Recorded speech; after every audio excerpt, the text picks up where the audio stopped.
Hail, hail, the Celts are here and it is Derby week and we are here again for the flagship pod on the Celts are here. I'm Quinny, your host this week again on the flagship, the pirate ship, whatever we're calling it.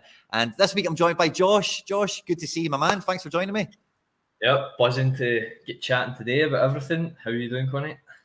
Yeah, I'm good, man. I'm good. And, you know, it's Thursday, Josh, so I think officially we can really now, without apologising, look at the weekend. And it's now the next thing we can really look ahead and talk about, you know, because when this game's on the horizon, you're finding excuses to talk about it maybe 2 or 3 weeks in advance. And you're always kind of catching yourself like, oh, am I jumping the gun a bit here?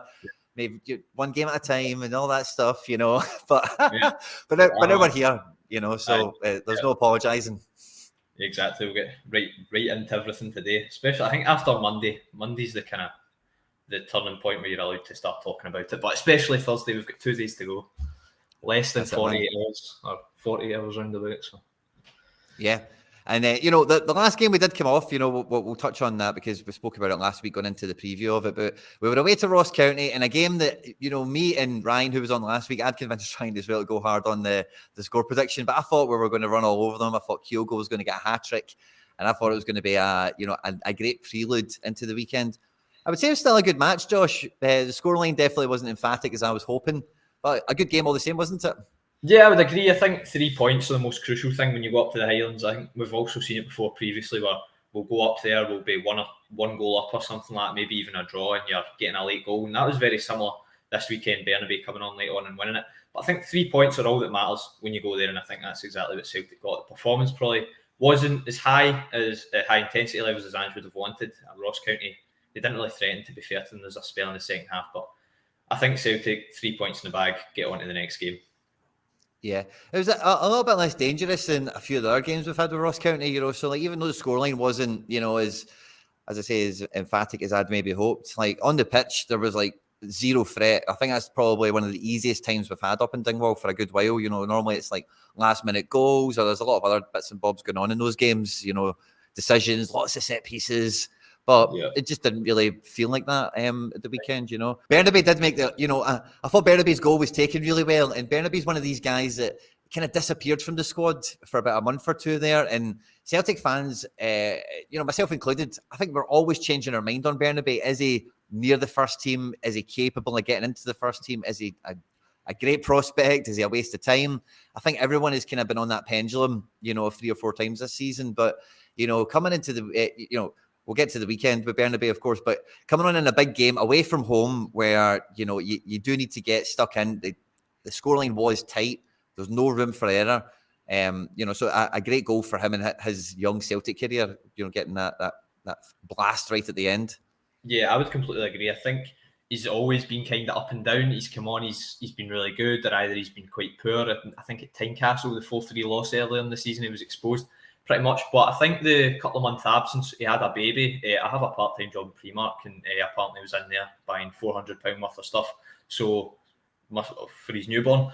But yeah, he was out for a couple of months, but he's came back, and I think Ange really likes him. Ange said post-match that we've seen what he can do in training.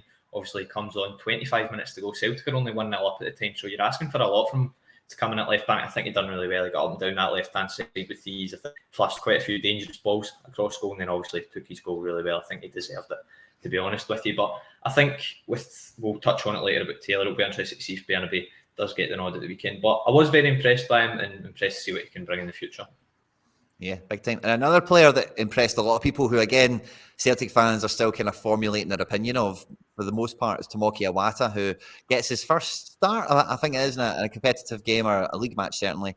And, yeah, I would say passed with flying colours, looked very composed in the ball, and maybe shone a light on McGregor in a different position more than maybe highlighting Iwata's quality in that game, just the way it went. You know, we weren't threatened too much with an imposing midfield or counter-attacks. It needs snuffed out all over the place, you know. But pass marks for Iwata, eh? Yeah, I would completely agree. I think it's the first start he's made and played 90 minutes, and he's done pretty well. Played in that kind of 6 role in midfield, which therefore allowed McGregor to push forward. And I think McGregor done really well. He's getting up and down that left-hand side as well, combining well with Maeda. But on the whole, Iwata, yeah, he didn't really put a foot wrong, to be honest. He done well, got his passing was accurate, got forward a couple of times, played a nice reverse ball to Jota in the first half, I think. Yeah, on the whole, impressed by Iwata as well, and I think he'll be one we'll probably see him in the coming weeks and months. Obviously, J-League MVP for 2022, you know what you're going to get. You're not going to get a player who's going to come in and be rotten. He's going to come in and do a job for us, and he's done that. And it just shows the depth and strength for squad that we're missing two key players, Hatate and Mooy. You've got guys like Iwata who can come in and do a more than ample job. Yeah, big time. And, on that note, I thought O'Reilly was maybe a wee bit of an opportunity miss for him, not getting a goal in the game, not really running the midfield. And I think with him and Mooy, I think they're forever fighting in that position now, and O'Reilly, obviously, this game that we'll come on to talk to at the weekend, O'Reilly traditionally has been favoured in this fixture over anyone else that might be jostling for that position in midfield with him. But I don't think he done his cause any help. I don't think he done himself any favours at the weekend. I don't think he went above the call of duty, as it were, on the pitch on the weekend. One person that probably did, maybe just about, make the headlines with what I would say is a fortunate assist that he got for Bernabei's goal, thanks to two dummies, and obviously scoring the penalty. It was Jota, putting his name on a victory finally, to an extent, I suppose. Yeah, I would agree. I think Jota was really good, quite lively down the right-hand side, obviously kind of sometimes in mind, obviously rotate between the left and the right, but I think for the most part, Jota was on the right, obviously took the penalty well, just blasted down the middle, can't go wrong with that, and then obviously got that assist, like you say, is quite fortunate. I think it was Haksabanovic and someone else dummied it, and obviously falls for Bernabei, but Jota showing his flamboyant side, getting the skills out, and it's good to give him that confidence boost. Obviously, like you say, just him headlining the victory will do him the world of good. Yeah, big time. And is it, basically, I think we could kind of wash the Ross County game. Nice victory. We banked the 3 points, and everyone's in good spirits. But that's the kind of part that probably takes us into the weekend probably quite nicely, Josh, is there is question marks in a couple of the places of the squad, down to form and down to fitness. As we are recording, there's been a wee cheeky training video go out on the Celtic YouTube channel where, I've been over it forensically about 5,000 times already. So every view that you've seen when you click on that video, it's probably me. But in that, like you kind of alluded to already, Josh, in that video, no Greg Taylor.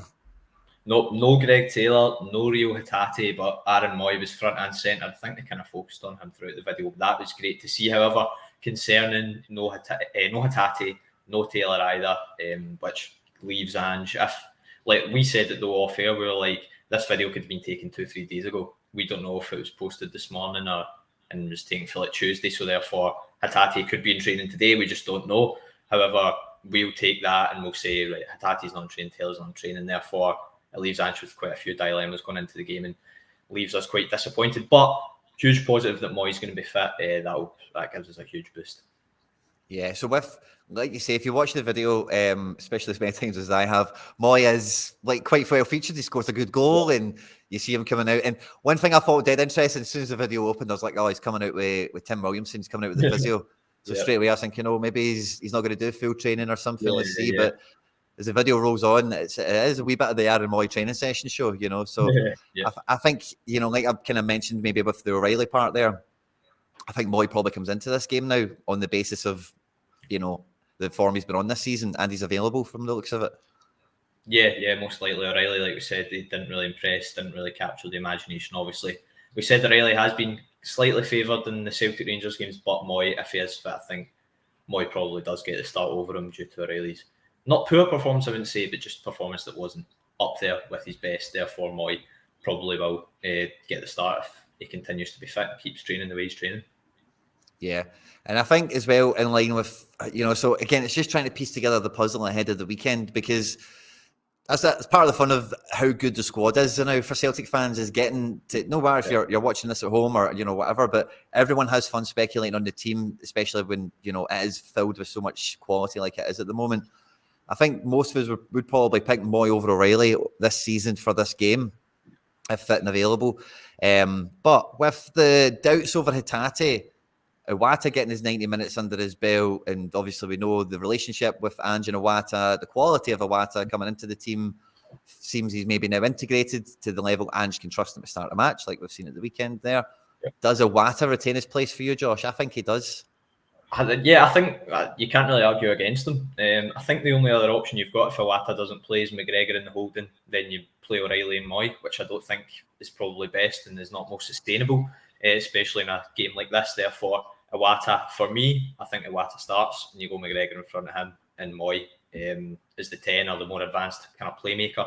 So yeah, I would agree. Iwata, he didn't do anything wrong. He didn't do anything to not deserve a start in the game. Therefore, Ange does trust him. 90 minutes, his first 90 minutes. I think that's very telling as well, because usually Ange can bring off a midfielder on, say, 60, 70 minutes like he has done with Mooy and Hatate. He's gave Iwata the full 90. Obviously trusts him, knows what he can do. Therefore, he may well just put him in on Saturday rather. A massive game. Yeah, for sure.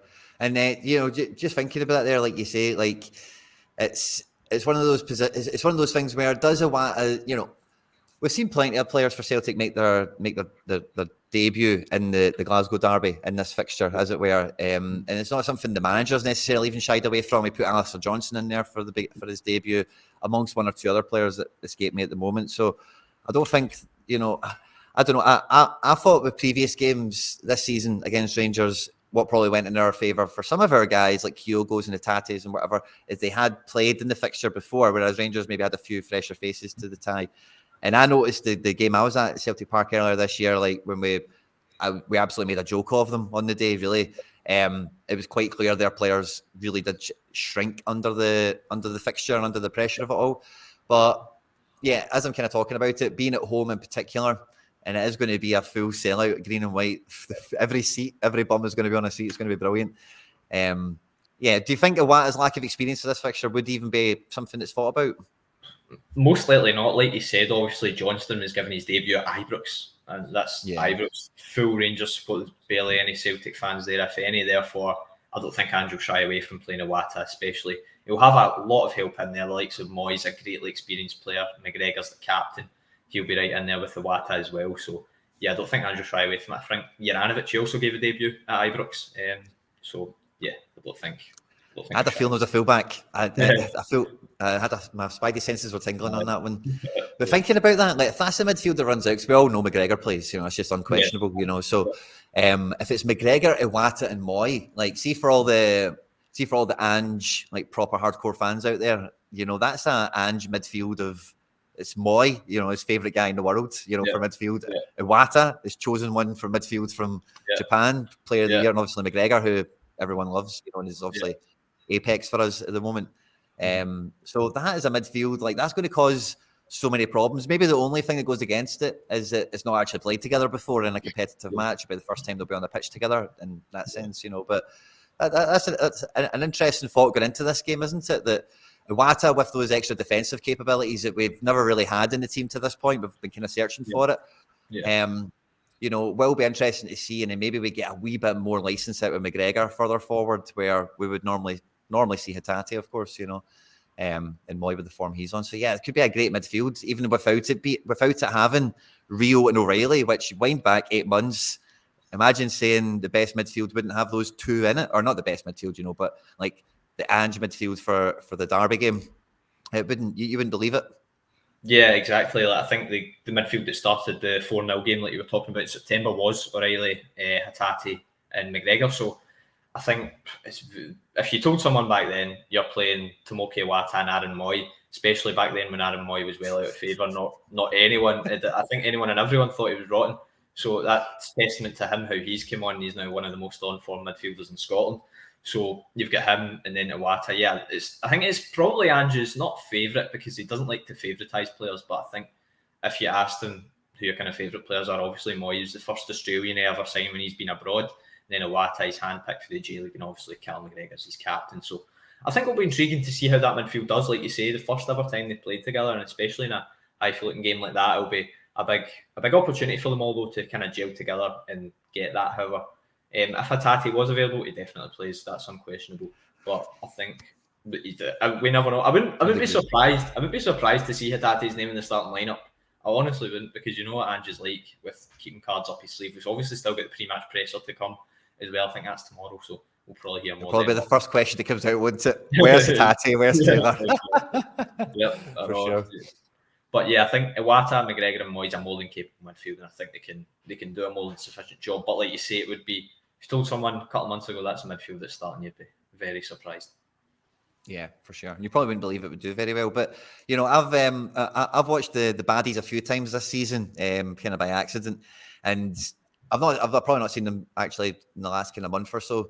But particularly around that period where we played them a couple of times, the midfield is a main part of what they're trying to do in the games that they're winning, in terms of the signings they're making and the games that they play well versus the games they don't play well. It normally is who's played well in midfield or who's been available in midfield for them in a different few ways. I think guys like who are getting heralded now from the other side, guys like Cantwell and Tillman, probably will come into this game with a bit and Sakala probably as well, because of all the chat they've been giving it. They probably will come into this game quite happy to have, going into the game knowing what they're going against. They've been in the stadium before where they've been vastly drowned under the Celtic atmosphere and crumbled. So they're coming into it kind of knowing what they're facing a wee bit more, and they've got a bit of form coming into this game. I'm a mega confident, mega optimistic Celtic fan at all times, but is there a worry when you come into this game, particularly when we're talking about moving pieces in midfield where we're juggling fitness? Does Hatate play at 75%? I was chatting to Mark on the Celtic Supporters Club, the CeltsAreHere CSC thing, and he reckons Ange would play him at 60% or something. He would get him in because you need him for the midfield so badly. So if we're talking about that kind of thing in midfield, are we maybe going into this game a little bit overconfident? I don't know. I wouldn't say. I haven't watched Rangers a lot in recent times as well. I think the last time I probably watched them was the cup final. But you've obviously hear stuff on Twitter, you hear it in the press as well, that guys like Raskin, Cantwell, Tillman are impressing. But I think obviously if Raskin's fit, I'm not sure if he is, he'll probably play. I don't think so. I think is he not? Well, if he's there you go. I don't know. I don't think so. Yeah. I don't think Rangers fans are too confident with John Lundstrom in there. And then obviously Cantwell will be his first time. But like you say, guys like Tillman, Sakala, they've obviously played in this environment and they know what it's going to be about. However, I think it still makes it very tough. You've got 60,000 Celtic fans hounding you, shouting abuse at you, singing the whole match. Especially, I think, if Celtic get an early goal, those players can crumble. But you never know. So you don't want to be too overconfident, yes. But I think there's a fine line. There's a fine line between confidence and arrogance, in my opinion. I think arrogance would be saying, "Oh, we're going to go in here. We're going to easily beat them 4-0, 3-0 up at half time." However, confidence, I think the fine line is that confidence, we can win this game, but we need to be at our best. If we are not at our best, there's a chance they could do something and could cause an upset. However, Celtic I don't think that will come into it. I don't think complacency will. Ange Postecoglou will never let that happen. But I think Celtic just need to, if Celtic play their best, they will win the game comfortably, in my opinion. But it's all about, can Celtic turn up? Can they do that? I think with the backing of 60,000 Celtic supporters, I think they can. Yeah. I think as well, the defence basically picks itself at this point for the most part. It's fit and available is the question.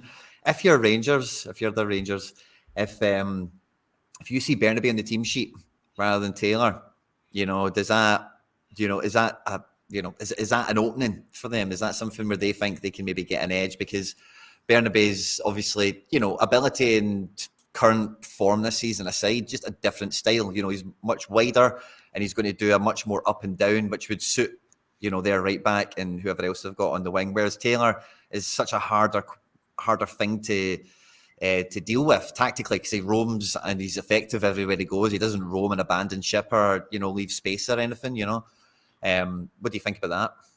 Yeah, I think we've seen it. I think it was Hibs we played at home the last game for the international break. Bernabei had to come on, and I think Hibs just played so many balls down that left hand side. David Marshall was punting them down, and obviously a lot of teams have done that. Teams have targeted Taylor's height actually, but I think they'll target Bernabei's height more.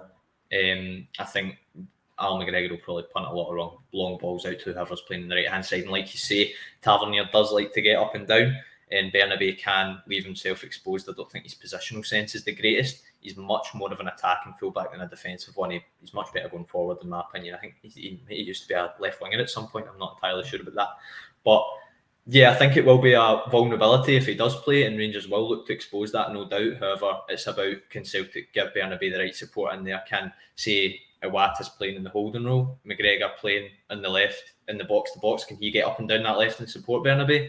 Can, obviously, whoever's playing left centre-back will most likely be Carl Starfelt.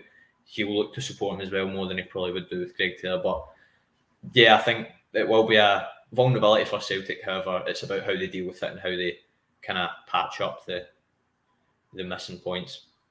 Yeah, for sure. I think what you say there is quite right, actually, especially if we do have like an Iwata figure in there, that extra, positional awareness and defensive kind of nous might marry off for that pretty well. Because again, thinking about the little video that's still embraced on my brain, Bernabei, Kobayashi, Vickers, and Johnson is the back four wearing pink bibs the whole way through the game, if anyone cared to notice. I don't think Kobayashi starts the game. Yeah. And they do change bibs quite a lot throughout the video, I must say as well, but I did notice that a few times. But anyway, I think it'll be Starfelt, Carter, Vickers, Johnson, and Hart is, for definite. And like all the trying to be level-headed about it, and they do have players that can score goals and all the rest of it. But that defensive unit this year, it's not got as many clean sheets as it's deserved. And the form of every one of them individually, Starfelt's got a pass in him, maybe once or twice a match that you hold your breath on. But otherwise, in one-on-one duels, recovery runs, being sensible in possession, all of them are, 8, 9, 10 out of 10. Yeah, I think it's an absolutely solid backline there. Joe Hart can make a big save when he needs to, and I think Carter Vickers and Starfelt have not yet lost a league game when they've played for Celtic, when they've started together. Hopefully that's not a kiss of death, but there you go. Johnston's been terrific. Yeah, Johnson's been terrific since he's come in. I think he obviously made his debut at Ibrox and he was a standout. He's once more a standout at the weekend. So no bad points of Johnston there starting at right back. Anthony Ralston hasn't been fit anyway, so that's 110% Johnston's going to play. So yeah, that's definitely the four that will start. It's just obviously the left back position we don't know, but I think that's a solid back line. Yeah, for sure. Is there any room? I don't know. It's probably the last thing I want to say about left back. I'll take us away from it, right? But is there any room for Hatate at left back or something wacky?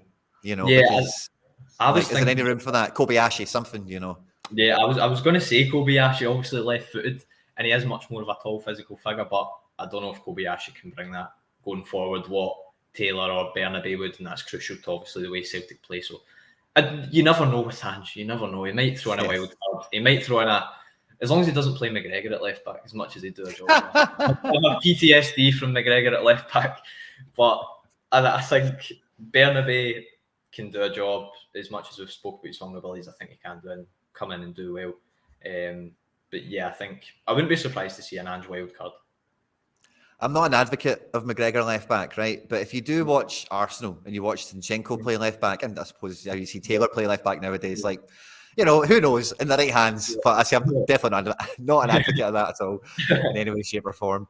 But when I'm coming into the game, Josh, as I say, we're having this kind of fun, like we always do coming into the weekend when there is questions, who's going to play and da-da-da-da-da. We're probably going to get in our little social media set maybe later today or tomorrow as well. And like you said, the press conference will come as well. The starting 11 does mean so much to the game, right? But we firmly now, in our philosophy, tactics, strategy, whatever, have like closers in the team. Guys that are on the bench that are coming on to close the game out. And what that normally means isn't being defensive. It's going out and getting a couple of goals and pushing us over the top or something, and try and get yourself into the starting 11 for next week. And it's that double sub, like you've referenced already, around the 60 to 70 minute mark, give or take. And that little trifecta last weekend was Turnbull, Haksabanovic, and Yep. It will probably, in my opinion, be the same little trifecta again, won't it? Yeah, I'd probably agree with that. I think it's an immense thing to have 3 players of optimum quality who are coming off the bench and providing the game. I think the mentality of those players as well to have to sit on the bench and wait for their opportunity and go and try and take it. I think Haksabanovic has referenced that a couple of times. He said, I'm ready to take this opportunity. I'm happy sitting on the bench, but because I know I can take the opportunity, which he has done. He's always been impactful off the bench, obviously scoring a couple of goals. So we know what the subs can bring. We know that they'll bring that attacking intent. If you're needing a goal or two, if you're behind, they can come on and make that impact and obviously rejuvenate the team as a whole, because 3 players is essentially around a quarter of your starting lineup, so or a third of the outfield players. So obviously it's going to rejuvenate the team. It's going to get them going again, especially if it's players of the quality like we're bringing on. And that's obviously testament to what the squad Ange has built. Like last season, you're bringing on players obviously at our lowest points, Owen Moffat up at Ross County, whereas now you're bringing on guys like Haksabanovic, international for his country, who's just been at the World Cup. So it shows how far we've come, but also it's amazing to have that we're able to do that. Yeah, and I say they're all kind of you know, like you say, it does take incredible mentality to keep going, and like incredible, like, you know, team ethic, you know, because it is really, you know, when you're in that setup, if you're trying to put yourself in the shoes of the players, there's 20, 25 professional guys there, all trying to get minutes, all trying to get this, that, and the other thing. And, you know, I think, you know, whatever the way the manager structures it and pitches it to them, and obviously, but the buy-in is incredible, and like, it's so easy. And, you know, we've maybe lost Giakoumakis to that system. Maybe he couldn't do it any longer than he was doing it for. He's kind of like, I've done enough, I'm not doing it any longer. But for the guys we've got at this moment in time and for this stage of the season, like, they make a significant difference to us versus particularly anyone domestically, because like you say, a quarter of your team, and those guys, and even the guys that come on later on, or maybe don't even feature in some matches down to fitness and whatever, like, they're all best 11 caliber. Like, they could, like, if they're all fit and available, they're all within equal merit of being in the best, or the you know, the team for any given game.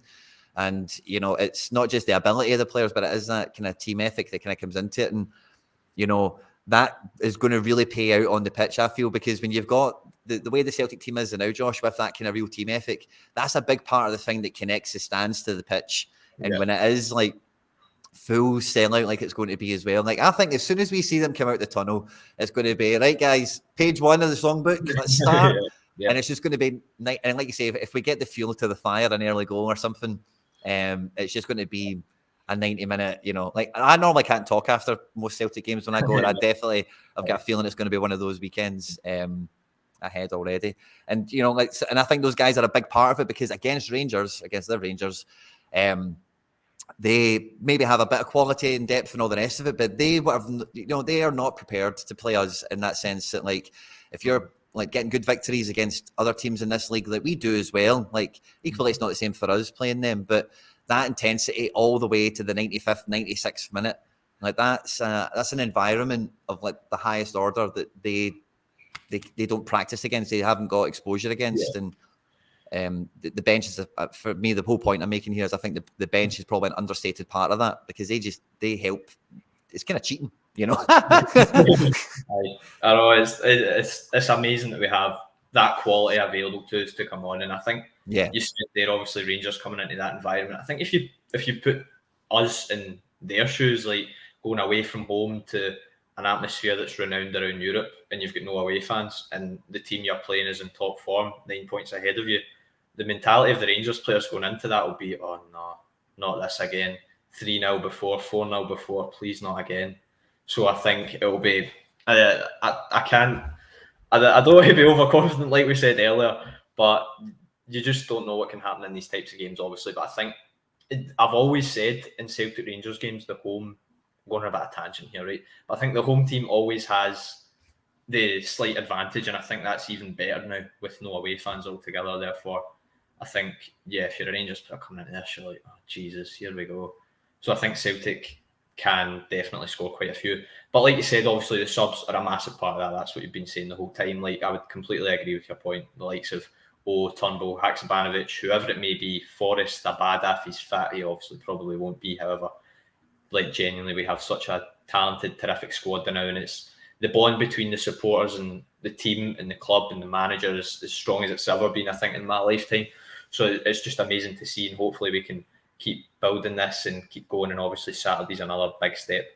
Abada wasn't in that video, by the way, as well. I had a wee sconce over for him. So no, I don't think we'll see Abada at the weekend. Which, maybe then Forrest gets a couple of minutes more than he has done recently, or something like that. But the front three is probably the last part of the pitch we've not really kind of came to yet, Josh, you know. But the front three, I was saying this yesterday with Mark, you know, but it feels like for the first time this season, maybe the first time since we've had Ange as manager, the best three that are in form, the best three that are fit, the manager's favourite three, our favourite three, blah, blah, blah. It's all the same thing now, you know? It's all the one three players. It's no, I like Giakoumakis better, or Daizen's not fit, or Haksabanovic might be in the best team now, or it's Jota, Kyogo and Daizen, isn't it? Yeah, I would completely agree. I think it's a settled front three, no doubt. And I think that's only beneficial to the players. Obviously, they train every day. However, having those, say your Kyogo, you're playing with Jota and Maeda every single time, that obviously helps their relationship together as well. But I think, very settled front three. Undoubtedly, they are going to start on Saturday. I think there's no debates around it. I think a couple of people were saying on Twitter that O should start over Kyogo, just because of Kyogo's miss at the weekend, and then O coming on. However, I think you have to go with. You can't not play Kyogo in a game like this. It's Kyogo, Maeda, Jota. That's it. End of story.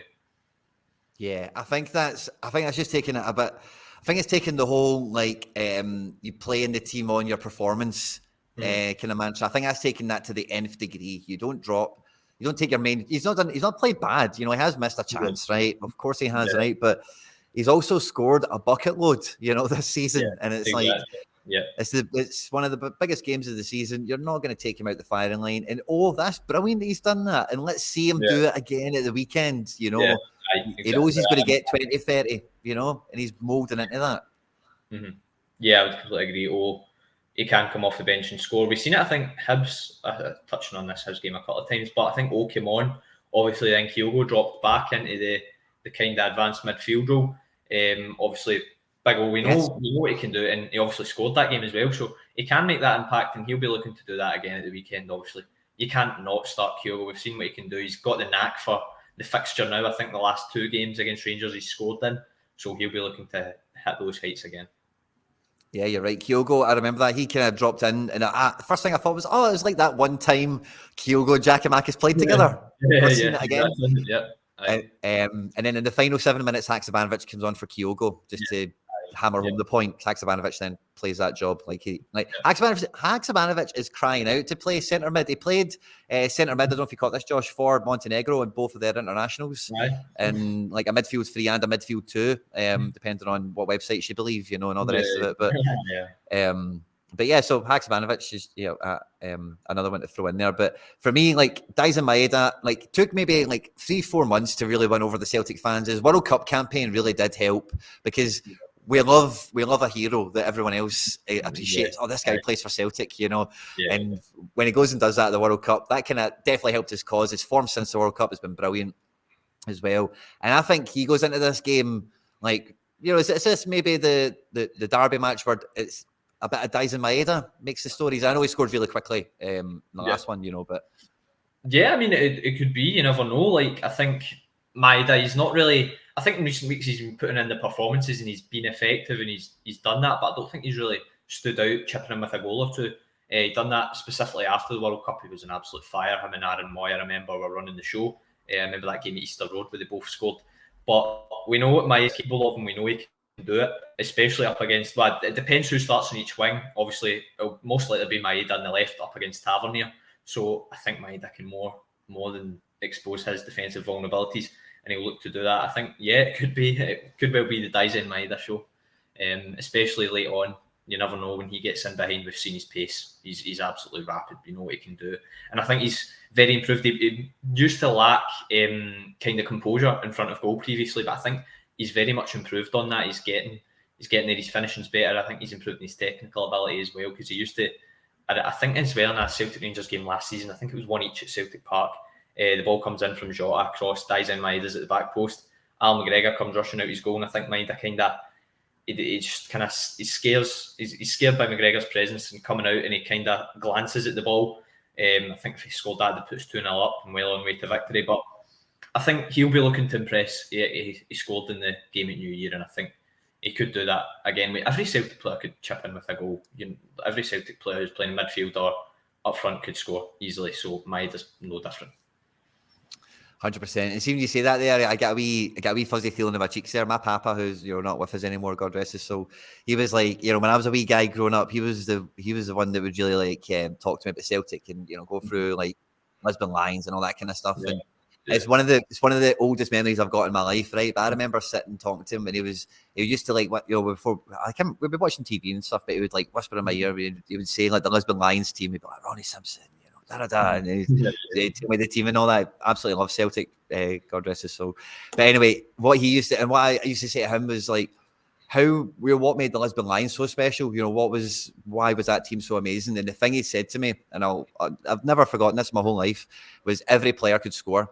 Every player in that team could score a goal, and that's what made that team better than anyone else. It didn't matter if it was Tommy Gemmell at left back or, Billy McNeil or this one or that. When everyone in that team could score a goal, and everyone in that team could win a match, And yeah, I've got that wee fuzzy cheeks feeling again thinking about it. So bear with me, guys. But anyway, Daizen Maeda, I think, is a big... The thing with Daizen Maeda physically, right, is everyone appreciates the press and the pace and all that stuff, right? But he is a great team player to a fault. He will do that and then just put it on a plate for someone. He will do that and make the easy pass, make the good team decision. And he's like really unselfish to that extent. And I think if he gets that space and he gets those opportunities, he's a player you can trust that he will make a good decision. Maybe he's let us down once or twice by execution, but decision making and effort is 12 out of 10. Yeah, I would completely agree with that. I think Maeda is very much a great team player for Celtic and what he brings in terms of whether it be defensive side of his game, pressing high, or whether it be going forward, like you say, putting on a plate for teammates, getting assists, getting goals. I think he contributes greatly, and he's another great buy from Postecoglu.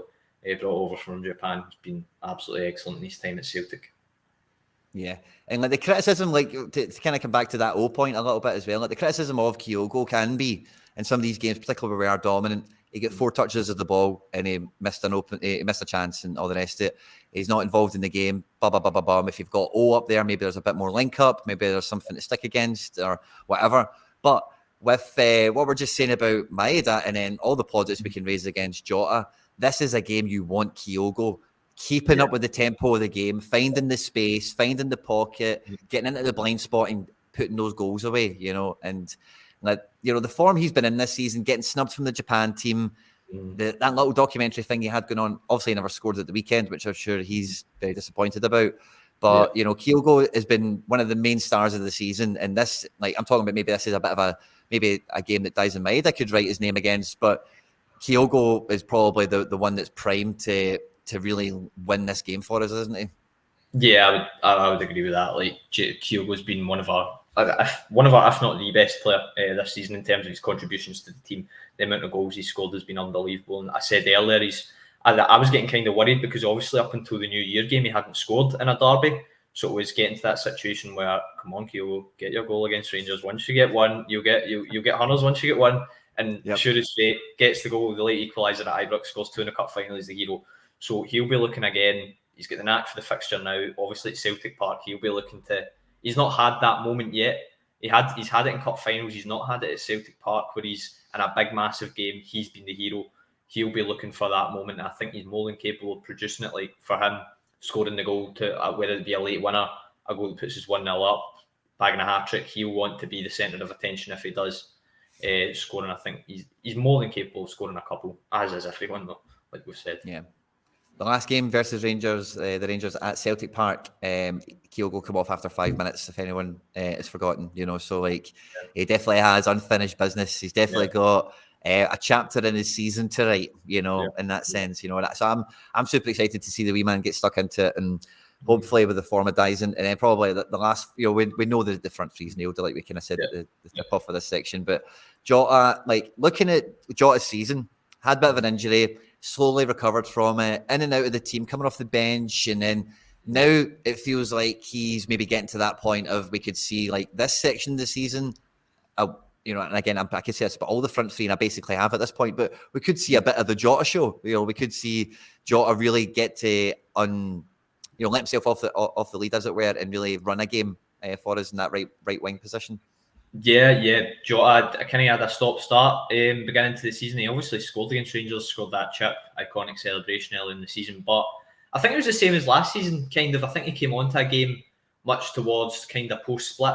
We're kind of at that time of year now, Jota, where he'll be looking to kick on. He's obviously got the goal to back it up at the weekend, goal and assist, as lucky as the assist was, like we said. But he'll be looking to carry that on into this game, prove what he can do, especially we know Bernabei is not the greatest at defending that back post. Jota will have that in his mind. Whoever's playing it right wing will have that in their mind. So Jota will be looking to come in and not steal the show, so to speak, but he'll be looking to prove what he can do as well.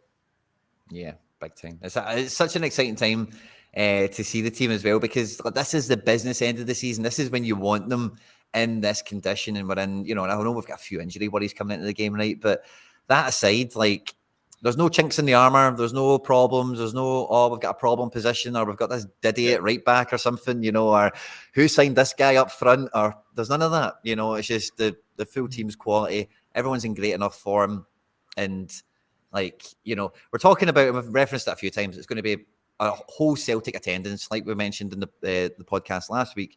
There's going to be no Rangers fans in attendance, I don't believe, right? But so the stadium becomes a 12th man, right? But do Rangers have a 12th man in this fixture? Wearing some high vis, maybe in the middle of the pitch. What do you think of it? What do you think? Will we have a bit of VAR controversy in a game like this? Will we have any leveling of the playing field? You never know. I think obviously the cup final we didn't have anything, so maybe by the laws of average we're due to have something in this game. Obviously it's Kevin Clancy in the middle, then Nick Walsh on VAR. I think it can be an annoying thing. Obviously you're celebrating a goal, especially in a game like this, and then they'll go and check it. Hopefully there's nothing that prevents the attention from being on Celtic's football, and how great Celtic will play if they do. Hopefully there's nothing that kind of chinks that or does anything towards that. You don't want to be sitting here talking on Monday or next week's podcast talking about a one each draw where we were denied a penalty at the last minute or something like that. You want to be sitting here talking about Celtic flamboyant, brilliant, effective, Ange ball, 12 points clear, title party. You want to be talking about all that.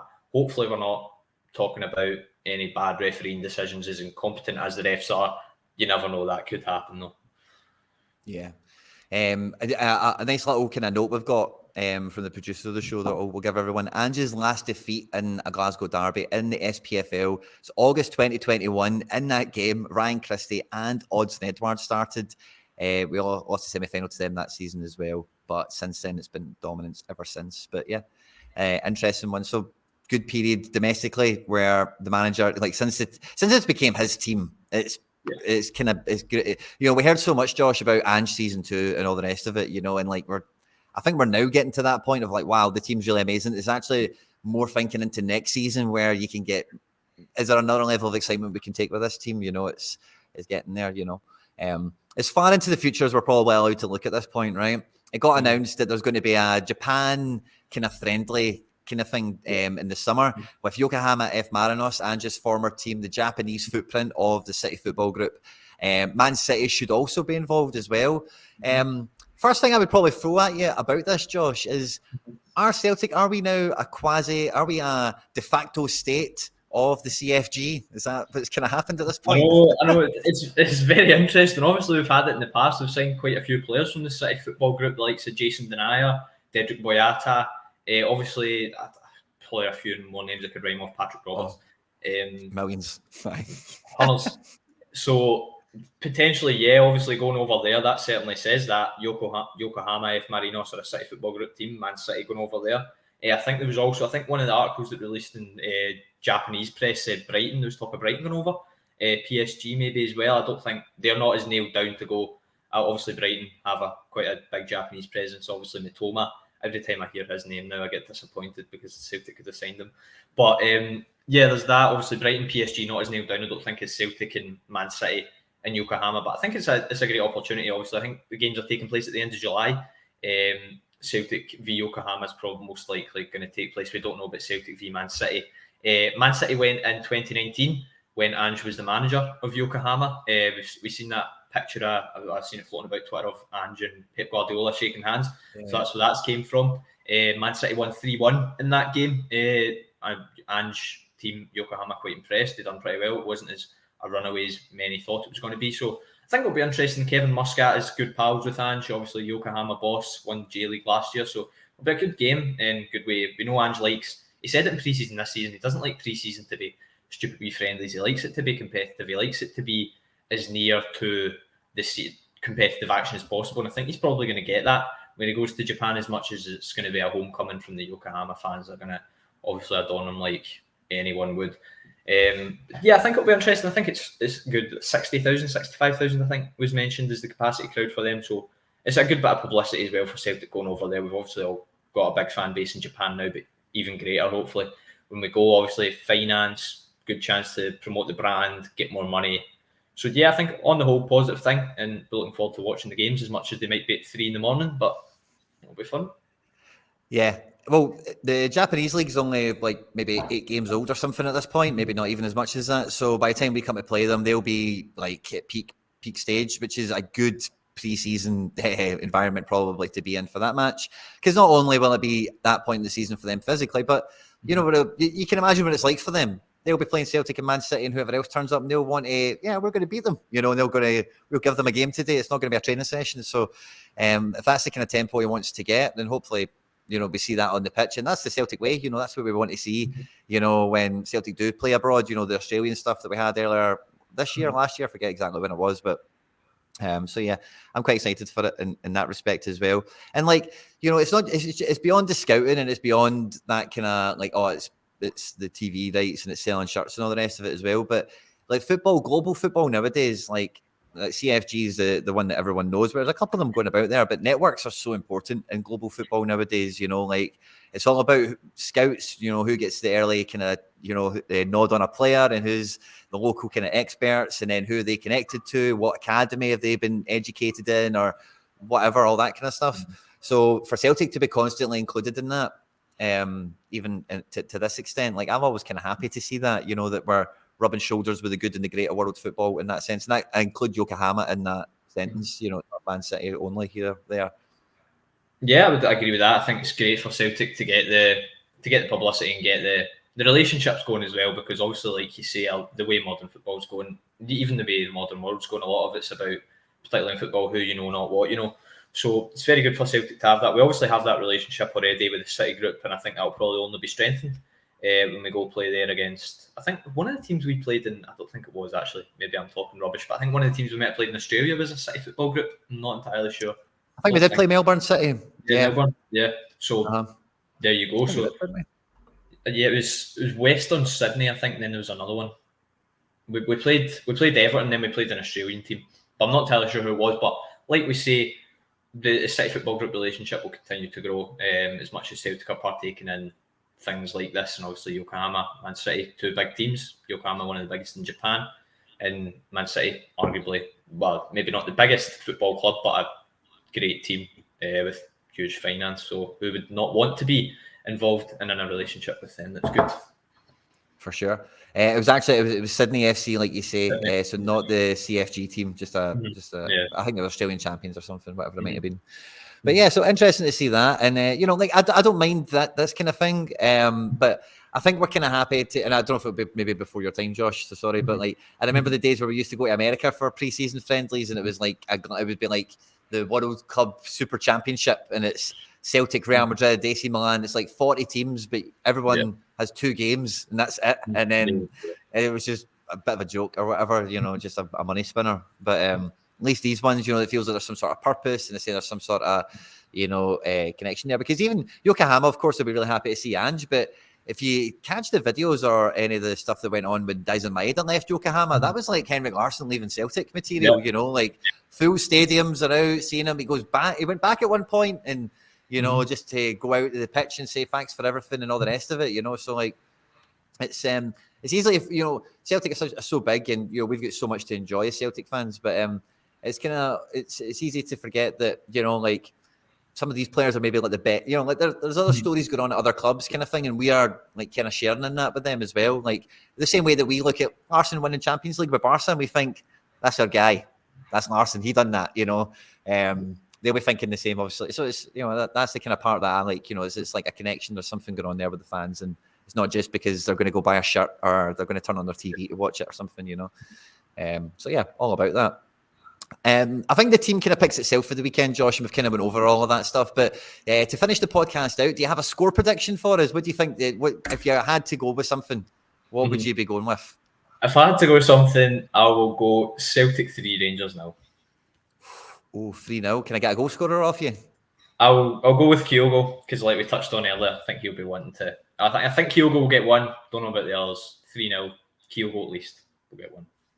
Yeah, I definitely think Kyogo too. My score prediction for the weekend is 4-1. I think we're going to get some of the goals, but I think it's just inevitable. Something will happen in the match. They'll get a period they play. Something will go against us. Whatever.